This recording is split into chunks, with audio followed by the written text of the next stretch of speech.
The last weird rule in chess is called en passant, which is French for in passing. This rule was introduced at the same time pawns were allowed to move 2 squares on their first move. When that happened, sometimes pawns would move past other pawns without giving the other pawn an opportunity to capture, which didn't seem fair. So en passant was invented. Pay attention, it's tricky. If your opponent's pawn moves forward 2 squares, which it can only do if it is that pawn's first move, and it lands directly next to one of your pawns, then on your next turn, and that turn only, you have the opportunity to capture that pawn as if it had only moved 1 square, like this. Let's take a look at that again.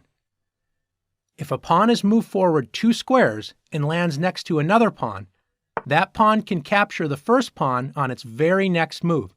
You move behind the pawn as if it had moved only 1 square and capture it, placing it off the board. You might get some weird looks if you do this move in a game with someone who doesn't know, but it's an important rule of chess. Now that you've learned en passant, let's have you try it.